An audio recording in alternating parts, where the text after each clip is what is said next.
Bom, vamos aprender? O legal, sabe, gente, da família dos devotos é isso, que a gente aprende. E é importante aprender. O conhecimento, olha, ele tira da gente aqueles pensamentos assim que a gente acha que não é possível. Sabe aquela estranheza? Acaba com a estranheza. O conhecimento, ele abre horizontes. Por isso que é importante a gente aprender e, é claro, receber boas pessoas para ensinar. Bom, ao longo da Bíblia, a gente encontra momentos em que Deus utiliza os sonhos como um canal de comunicação, trazendo mensagens, revelações e direções para a vida de seus servos. Hoje, 13 de janeiro, comemoramos o dia de realizar sonhos. Vamos conversar sobre o papel dos sonhos na Bíblia e refletir sobre como a fé pode inspirar a alcançar os desejos mais profundos do nosso coração. Para a gente bater esse papo, nós recebemos aqui com muito carinho o Frei Guilherme Anselmo, mestre em teologia, que vai nos ajudar a compreender melhor. Seja bem-vindo, Frei. Muito obrigado pela acolhida, uma alegria sempre estar aqui com vocês. Parabéns pelo programa. Obrigada, Frei. Maravilha. Frei, bom dia, seja bem-vindo. Obrigado. Frei, qual é a relevância que os sonhos nos permitem encontrar na presença de Deus, sobretudo na revelação nas Sagradas Escrituras? Sonhar é algo tão humano, né? Todos nós sonhamos desde muito cedo, parece que já no ventre da mãe sonhamos. Os sonhos fazem parte da experiência humana, uma experiência das mais íntimas e inacessíveis. Por um lado, não controlamos os sonhos, dificilmente compreendemos a totalidade deles, mas fazem parte e nos moldam de muitas formas. Eu costumo dizer que há aqueles sonhos que nós movemos, nossos objetivos, nossos ideais, nossos projetos, que como sonhos nós vamos realizando, vamos projetando. Esses sonhos nós movemos, nós conduzimos. E há aqueles sonhos que nos movem e que nós não controlamos, meio que nos controlam. Também alteram muito de nossa personalidade, revelam muito do que somos lá na intimidade, no inconsciente. Esses elementos de intimidade estão presentes ali nos textos bíblicos. E, Frei, o senhor pode dar alguns exemplos para a gente, mais marcantes, que tem na Bíblia? Vocês escolheram aqui uma escolha muito sábia de 3 sonhadores muito especiais e muito queridos no texto bíblico. Um deles é José, chamado de José do Egito. Ele é mais dos hebreus que do Egito, mas ele marca um momento em que aquele povo, sendo formado ainda, vindo de Abraão, da família, de sua descendência, chega ao Egito e vai marcar para sempre a sua história ali. Ele sonha sobre ele, sobre o destino dele e de seu povo. Sonha com feixes de trigo, com estrelas que se inclinam diante dele. Ele vai compreender na própria história que de fato ele se tornará um homem importante e relevante na história do Egito e será uma verdadeira dobradiça entre a história de Abraão e do Egito. Além de ele mesmo sonhar, ele interpreta os sonhos do grande imperador, do faraó. E diante de vacas gordas e vacas magras, saiu daí o nosso ditado, né? Tempos de vacas gordas ou vacas magras. É sobre isso que o faraó sonha e ele entende, nossa história será marcada aqui no Egito de tempos bons e logo depois tempos muito difíceis.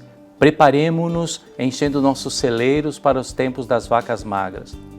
É interessante perceber que tanto em José como no nosso próximo sonhador, que é Daniel, quando ele explica ao rei Nabucodonosor um sonho estranho, de que tudo estava sendo destruído, inclusive pedras preciosas, tesouros, e que sobrava só uma pedra. Ele explica que é o que acontece com a história daquele povo. Todo o sonho do reino, do palácio, das grandezas, tudo desanda de um jeito que só sobra uma pedra. A pedra é o reino que é escondido no coração de Deus, o reino de Deus. Depois, um terceiro sonhador especial para todos nós é José. José, o pai adotivo de Jesus, esposo de Maria, ele sonha algumas vezes nos evangelhos. Todas elas têm a ver com a missão dele de cuidar de Jesus. Sonha com o próprio Deus dizendo a ele: não tenha medo, não tema, vai dar tudo certo, confia. Eu toquei na vida de Maria como toquei na sua vida e tudo vai dar certo. Ele não teme, acolhe Maria, depois sonha para salvar Jesus da perseguição de Herodes, para fugir com sua família para o Egito, e na volta também sonha para voltar, que agora está tudo certo. José, como Daniel, como José do Egito, e como todos nós, somos convidados a perceber que no sonho não tem nada de mágica. Muita gente quer adivinhar coisas do sonho, e sonhei com o número tal, sonhei com o animal tal. Muita calma nessa hora, não tem nada de mágica no sonho. Percebemos nesses 3 e em tantos outros exemplos que o sonho tem a ver com a história, com a minha história, com a sua história. Interpretar o sonho não é um passe de mágica, mas é perceber o desígnio de Deus na história concreta da vida. Frei, o senhor dizia no começo da entrevista que existem 2 maneiras de sonhar, né? O sonho inconsciente, aquele sonho noturno, né? Que nós todos temos, e este sonho como meta, como objetivo, como algo bom que queremos para a nossa vida. E como pensar, a partir das Sagradas Escrituras, a nossa humanidade a partir dos sonhos, né? Como pensar nesta capacidade da comunicação de Deus também com a nossa vida? Nós precisamos sonhar, e isso significa muitas coisas de muitos modos. Precisamos sonhar para recobrar as forças. Aliás, a palavra sonho, em hebraico, na Sagrada Escritura, a palavra halom, tem na sua raiz a ideia de recobrar força, que é o que a gente faz quando a gente dorme, né? A gente mergulha para recobrar forças para o dia seguinte. O sonho tem a ver com isso. Nós não podemos deixar de sonhar, porque Deus sempre estará em comunicação conosco. Deus nunca se cala. Deus nunca se cala. Ele fala o tempo todo na história, sem mágicas nem segredos. Ele fala. Nós é que às vezes não entendemos ou não escutamos bem. O sonho representa esse empenho que nós somos convidados a renovar, não só a cada noite, mas a cada dia. A força a ser recobrada para um novo dia, para uma nova missão. Então, não deixemos de sonhar, nem de noite para dormir bem, nem de dia. Aliás, os grandes sonhos nós realizamos acordados, não é dormindo. Precisamos acordar para realizar esses sonhos que nós movemos com os ideais da vida. Frei, então falando nos sonhos acordados, né, como a gente, de maneira simbólica, então, a gente pode realizar esses sonhos? Como ficar bem acordado para realizar esses sonhos? Acho que 2 atitudes são fundamentais. A primeira, os 2 pés bem fincados no chão. Acordar mesmo de verdade. Porque às vezes, sejam as tristezas da vida, as dificuldades da vida, sejam as alegrias e sucessos, podem nos trazer ilusões e fantasias que nos afastem do chão. Precisamos colocar os 2 pés bem fincados no chão, acordados de verdade.